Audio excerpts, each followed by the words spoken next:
Okay, so welcome everybody, and thank you for joining us at this open meeting of the Berkshire Conservation District. This evening, we have a special guest speaker, Vivian Orlowski. As chair of the Great Barrington Agricultural Commission, Vivian initiated the first pollinator-friendly community resolution passed in New England. Working with town officials, local community leaders, and with the Conway School, the Agricultural Commission then developed the Great Barrington Pollinator Action Plan.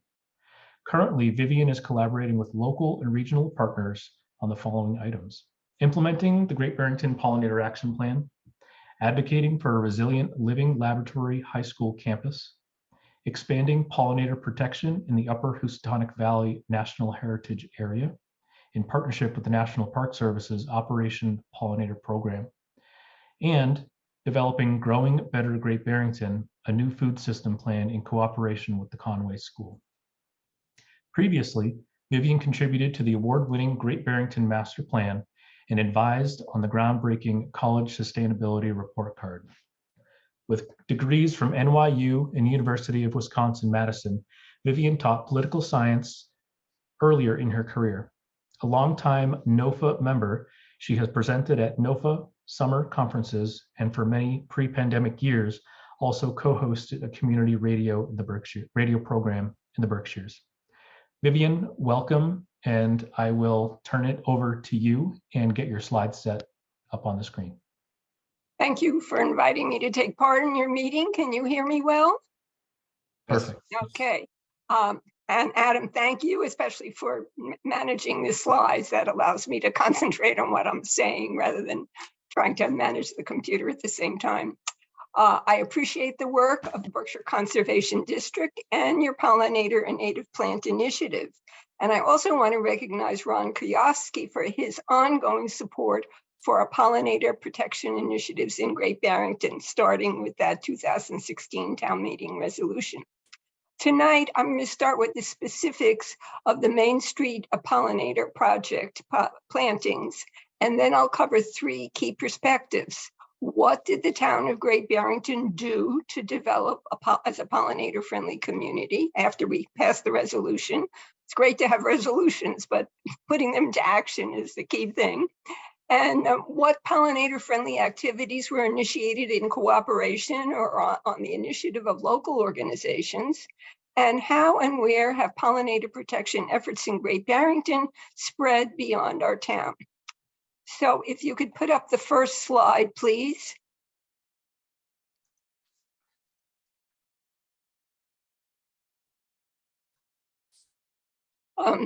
This is what Great Barrington's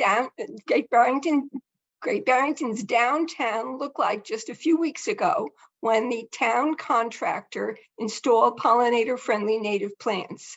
They worked on 81 planters on both sides of Main Street, according to the recommendations of the Great Barrington Pollinator Action Plan. While the work was done by an out-of-town contractor, the design was developed in consultation with the Agricultural Commission by local land care and permaculture specialist Devin Arnold at Sassafras Land Care, who was previously a member of the Agricultural Commission. Next slide, please.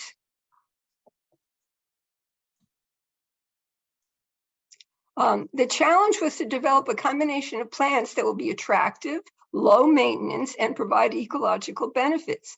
As Devin stated in his plan, the plants for this design were selected to be tolerant of adverse conditions found on the street, as well as to provide habitat and food sources to beneficial organisms like pollinating insects and soil-building fungi and bacteria.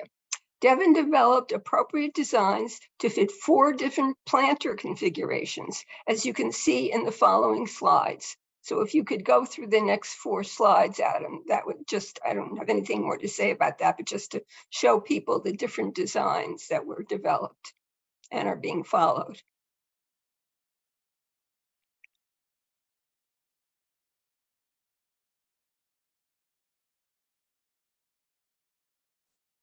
Okay, the next slide. Yeah, this is a summary of relevant plant pollinator interactions, as well as he also added to this, which we're not showing, a detailed tree planter inventory list and images.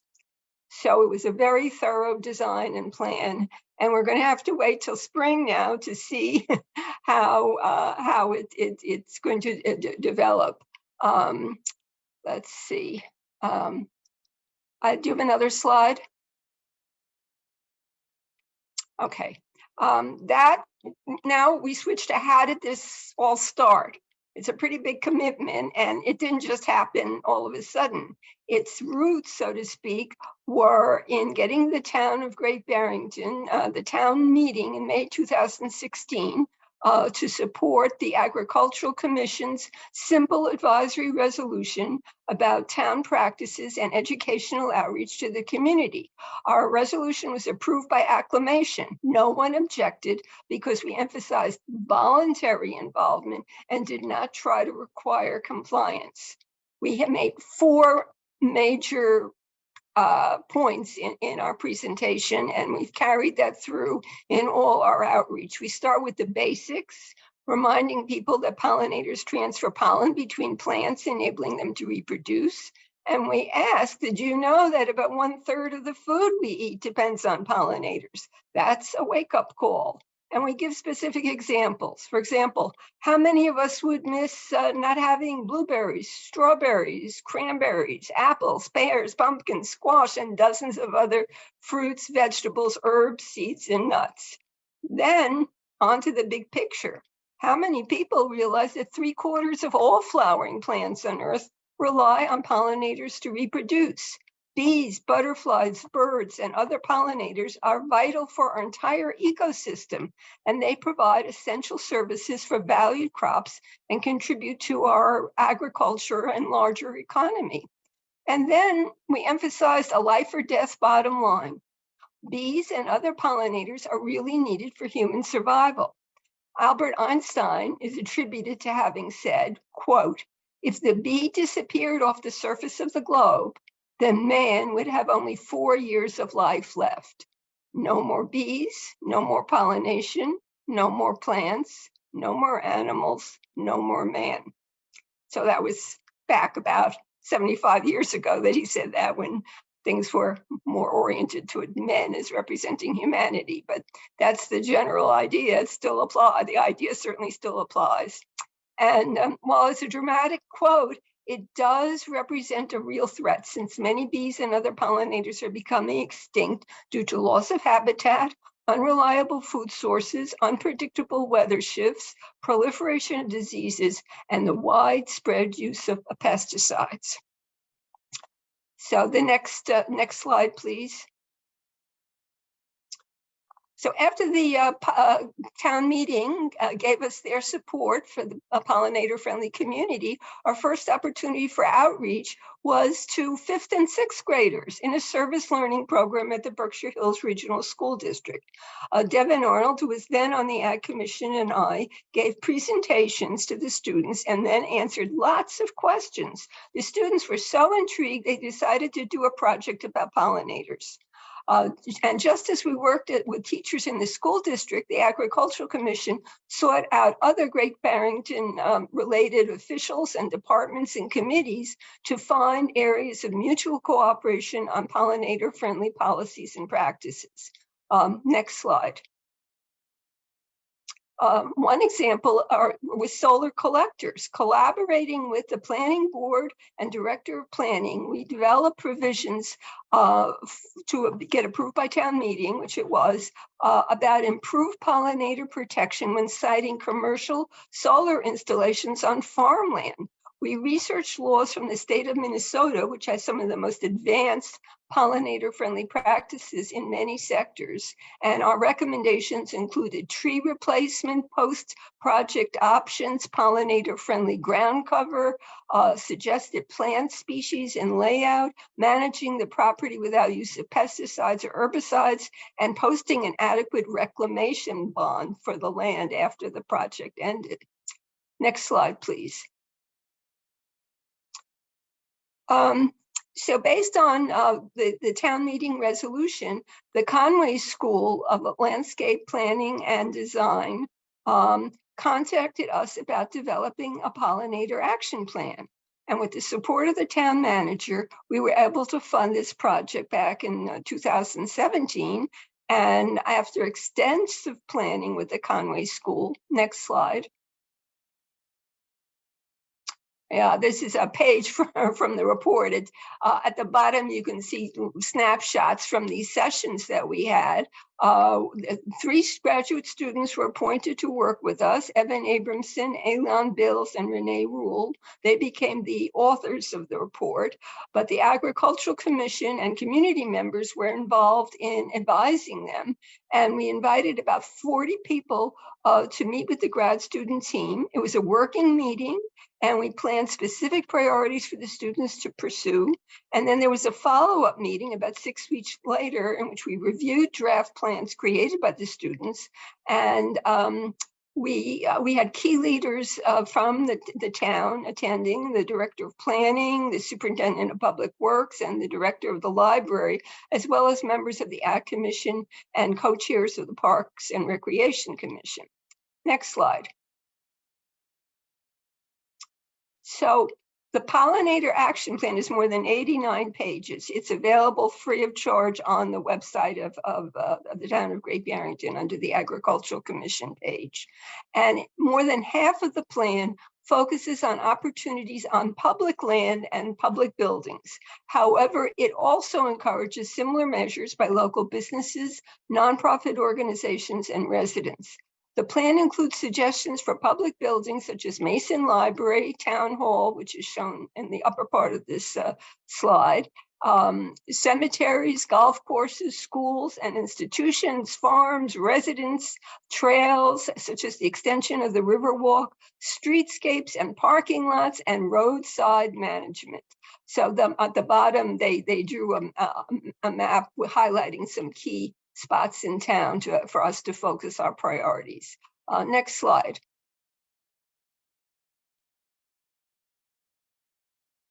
Yeah, then this is the Public Works committed to an ambitious program of installing pollinator gardens, like the Big Main Street Park project, which we just talked about earlier, and which took several years to implement, from starting the design to following up, during and after not after the pandemic, but after the initial phase of the pandemic.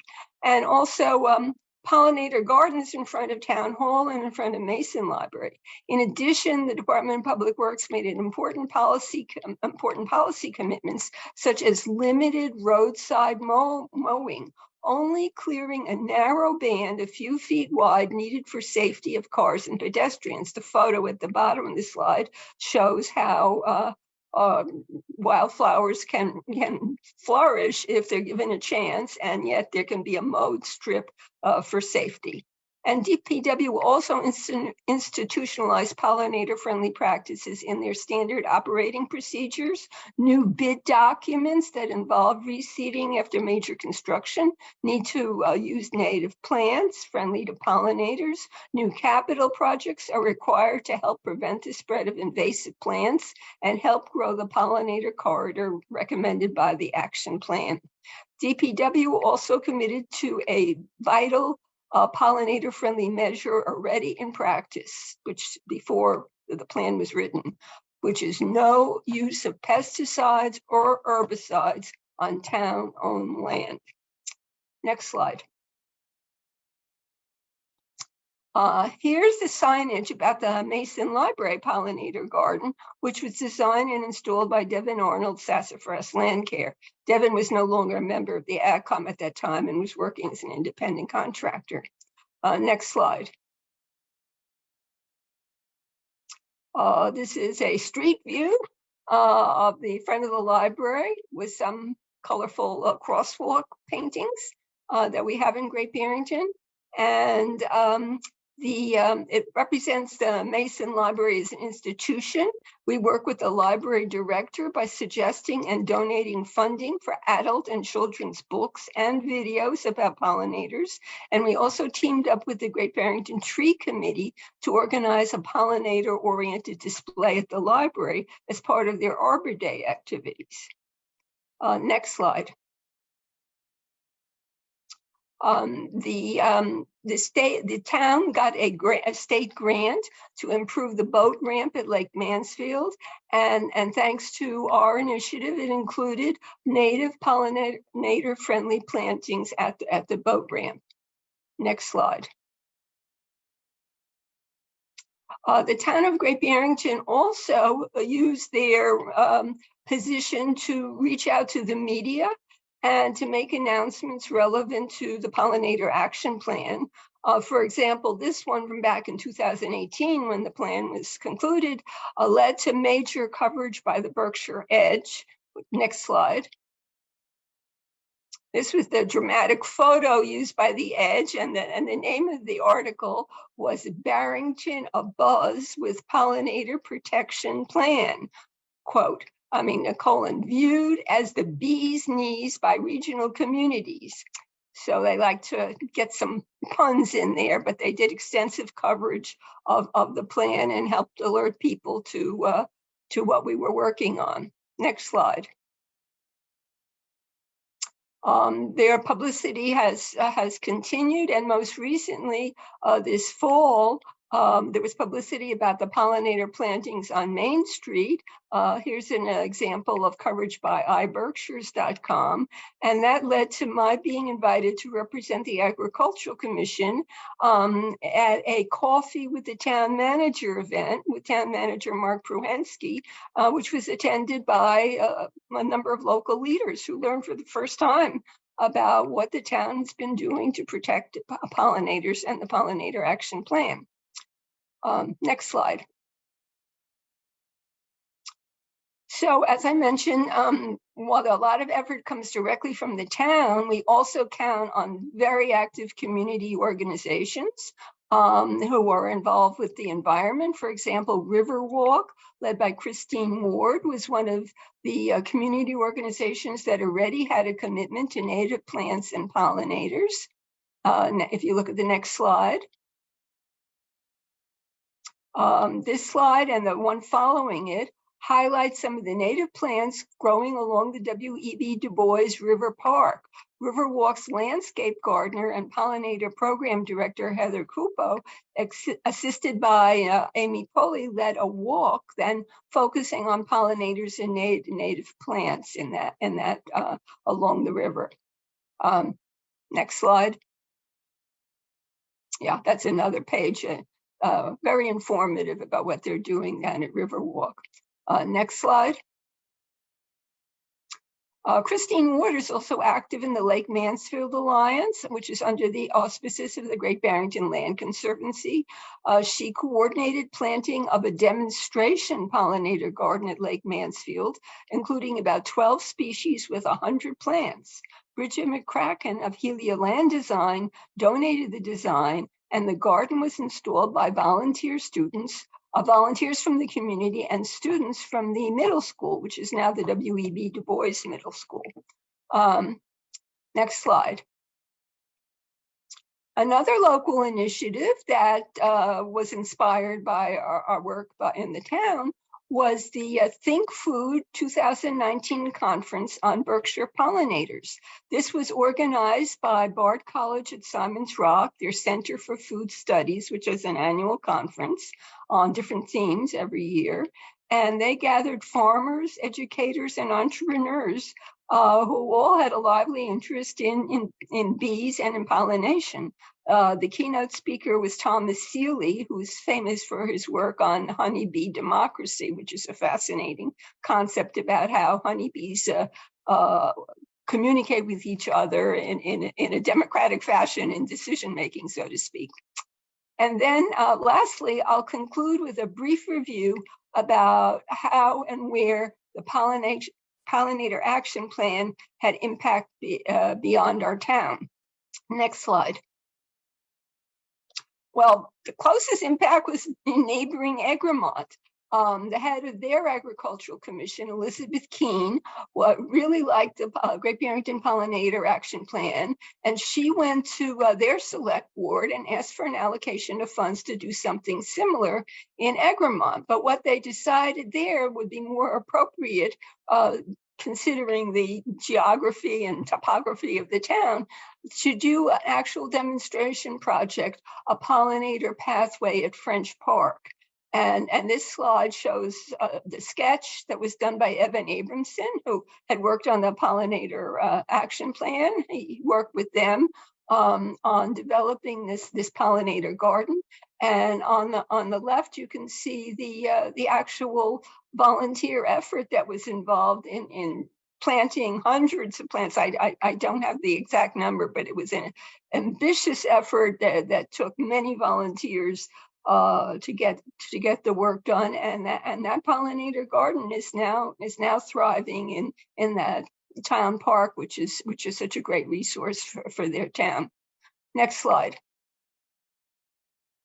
Another initiative was on the regional level through the Upper Housatonic Valley National Heritage Area.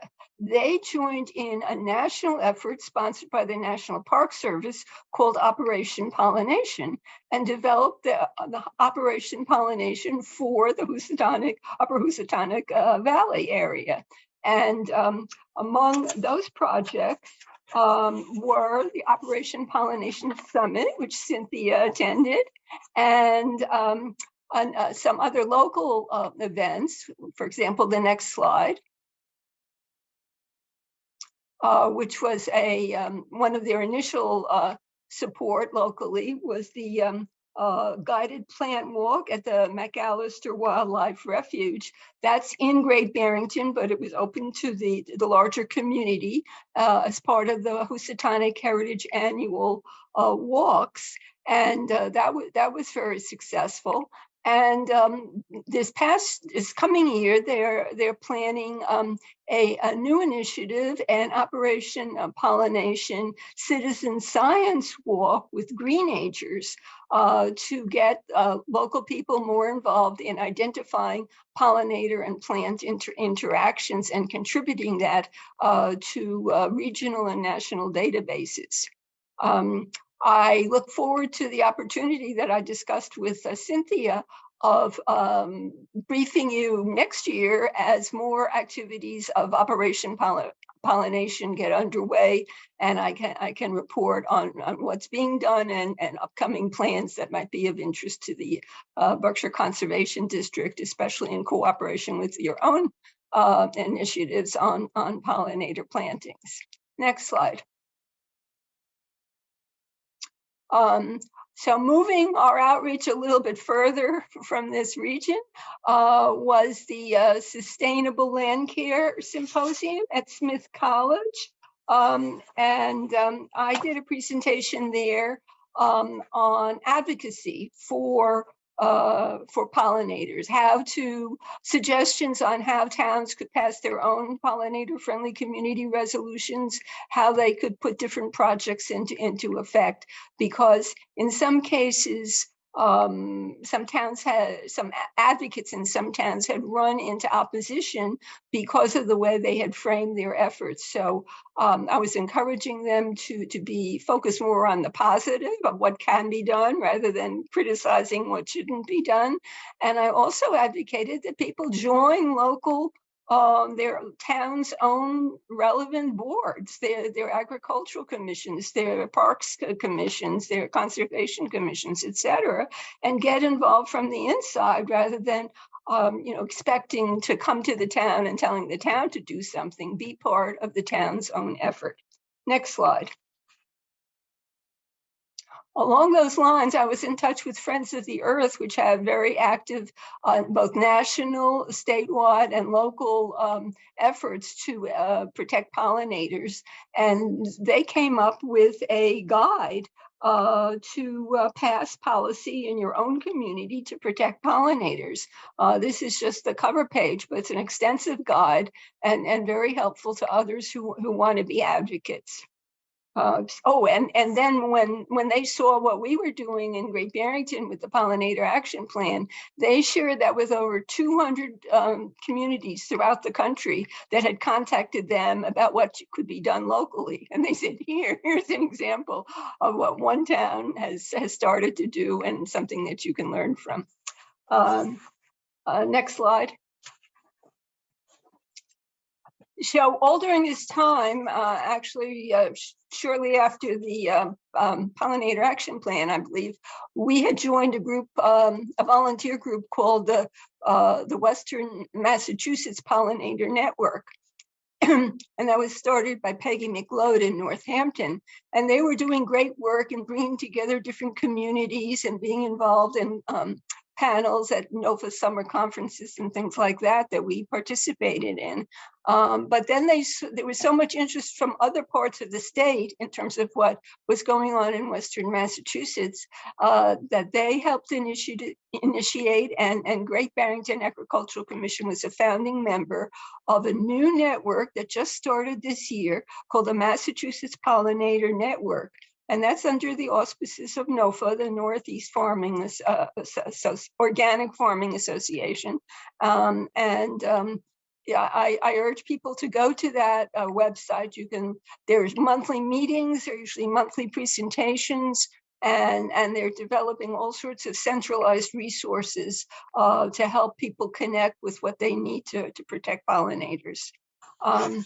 Next slide. So that's a quick overview of what's going on, and some of the documents that I mentioned you can find on the website of the town of Great Barrington, on the webpage for the Agricultural Commission, and others are evident from some of the places that I mentioned if you just go to their websites. And if you have any questions, those questions, please ask them tonight, but also anything that comes up later, you can reach me through the town of Great Barrington and through the Agricultural Commission. Thank you.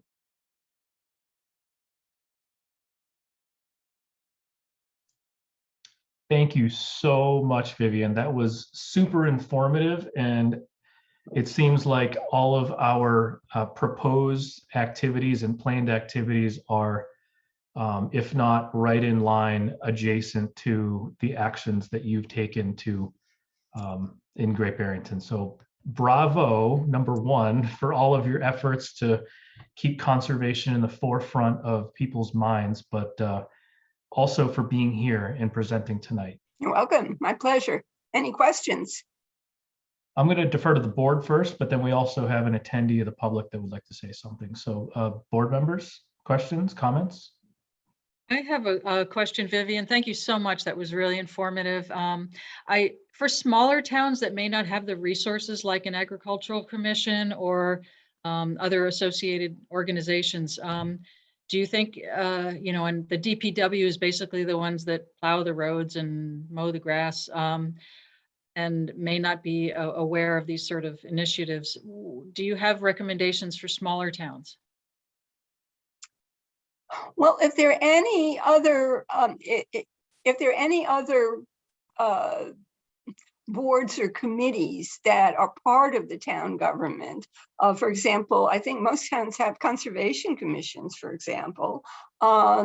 Try to get involved. I mean, if you can join, that would be optimal. But even if you can't, start going to their meetings and just listening to what they're talking about, and then see how the issue of pollinator protection, how you can connect that to what they're already interested in.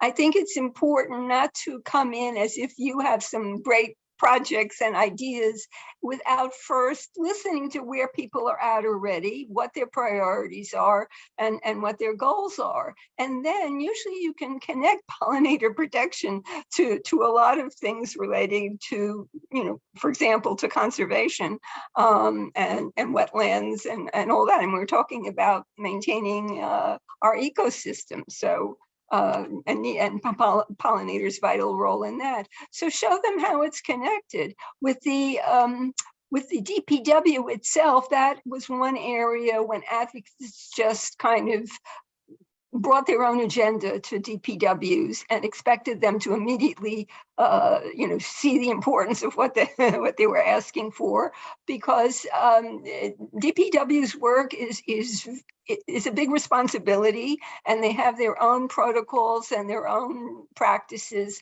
and suddenly expecting them to change is not easy.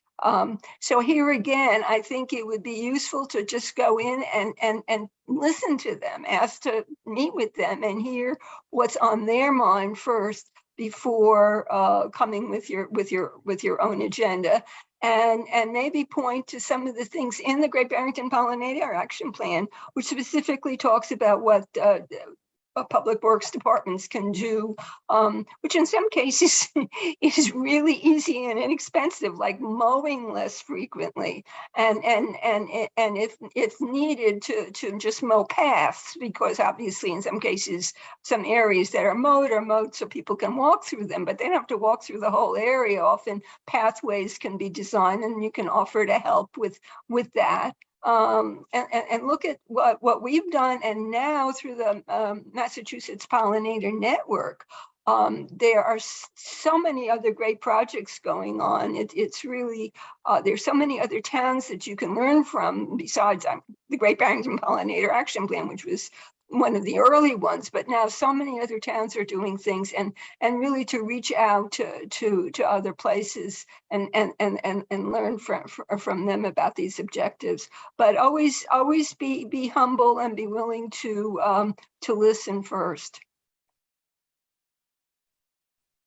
Great question, Cynthia. Other board members, Ron? Vivian, first of all, it's an outstanding presentation, and I learned a lot from it. I wonder, many of the projects that you undertook required funding. Could you say a little bit about sources of funding and how you approach that?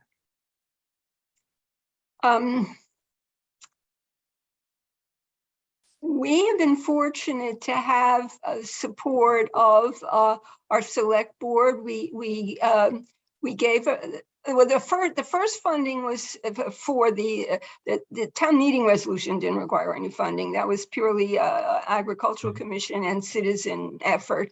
The pollinator action plan with the Conway School did require funding, and our town manager at that time, Jennifer Tabakin, was very supportive, and through some funds that she had available to her, she saw this as something beneficial to the town. So she allocated these town funds to it. And then once the project was completed and people saw the pollinator action plan, and also we were asked to give a presentation to our select board a few months after the plan came out, and the select board heard about all the projects we had undertaken at that point and things we were planning and how other towns were interested in learning from us, etc. They became very favorable to allocating funds through the Department of Public Works. The Agricultural Commission is an advisory commission. We don't have, we have a very nominal budget. We were able to help the library purchase some books and videos. That was about the size of our budget, but for the big projects, that funding all went to the Department of Public Works, which has a big budget. Obviously, they have huge responsibilities, and the town manager and the select board oversee that, and they were already very supportive, as was Sean Van Dusen, the superintendent of Public Works, who made a case for these things. So yeah, it's a step-by-step process in getting funding. I don't think you get big funding right off the bat. Now Egremont they didn't have any budget for their agricultural commission, but they were able to show what Great Barrington had done. Here again, they weren't just talking off the tops of their heads. They showed what can be done with a modest project, and that there was a need for something like that in Egremont, and that pollinators support the agricultural economy in Egremont, which is very significant. And their select board then did listen to them. So it helps to have precedent. It helps to get local support of different people who are involved, and it's not an instant thing. Thank you. Thanks, Vivian. Other board members, Ned? Yeah, I have a question as to whether or not are there any county-wide groups, or is there any thought to creating a county-wide organization along these lines. You know, we've been talking town by town by town, but would it make sense to see what we as a district, or how we might be able to facilitate a county-wide type of pollinator organization? You know, again, we didn't really quote this one out in our grant, but in hearing what's going on, it might make sense to see what we could do to kind of organize the whole county rather than doing it a onesie-twosie at a time. Well, that actually hasn't been raised. There are organizations which cover most of the county or all of the county, and you who cover the entire county, who have their own projects. The Housatonic Heritage coordinates with, I think it's close to 20 towns in the Berkshires. It's not quite county-wide because it follows the watershed of the Upper Housatonic Valley, as well as the neighboring areas in Northwest Connecticut.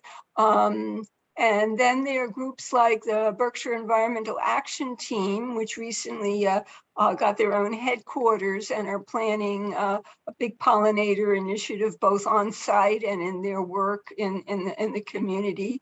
Berkshire Natural Resources Council has certainly been interested in this. They attended our Operation Pollination Summit, and I'm trying to think of other groups. Oh yes, Mass Audubon. So there are lots of organizations that have their own projects in this area, just like you have your project, but there isn't any type of equivalent of the Western Mass Pollinator Network or the Massachusetts Pollinator Network just for the Berkshires, from Vermont to Connecticut. So I don't know. That's an interesting idea.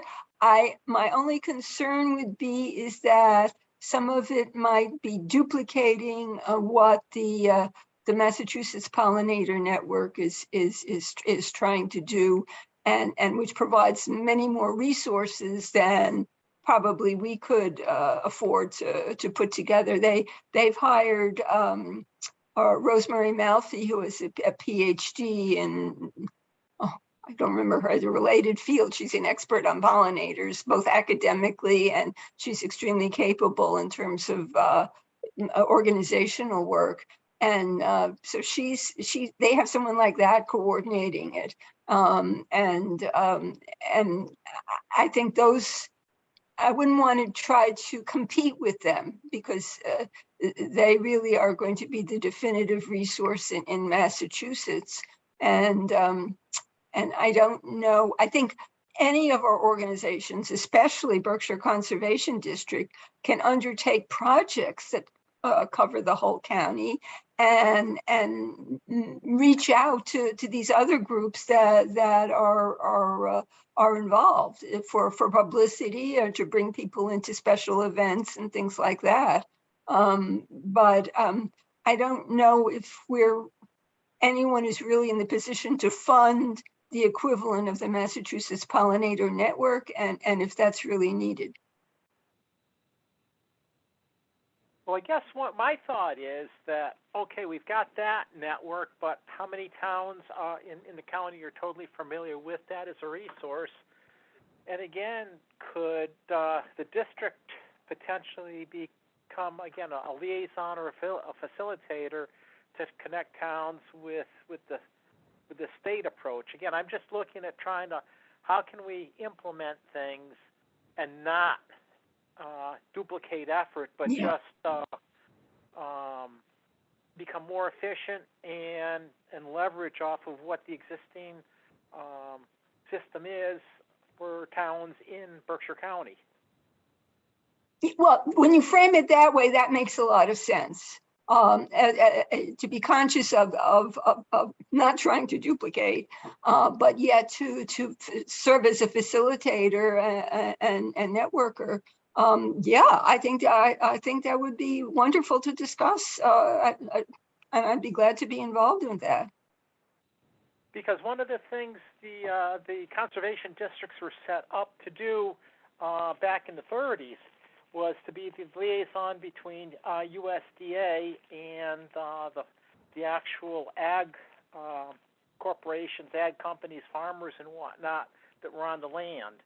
And from what I'm seeing here, we've got some resources that are available. We've got the technical resources already available in place. And again, could we facilitate the liaison between what already exists to towns that haven't really started much in the county?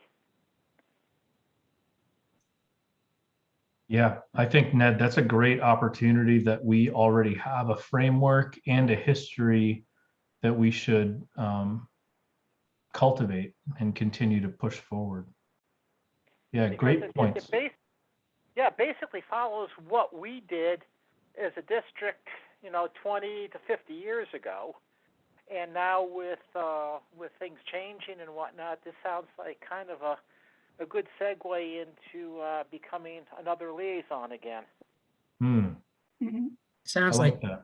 a coalition of all these organizations that Vivian has mentioned that have been involved in one way or another, but something a little bit more formal in terms of a coalition, the Berkshire Coalition of pollinator efforts or whatever.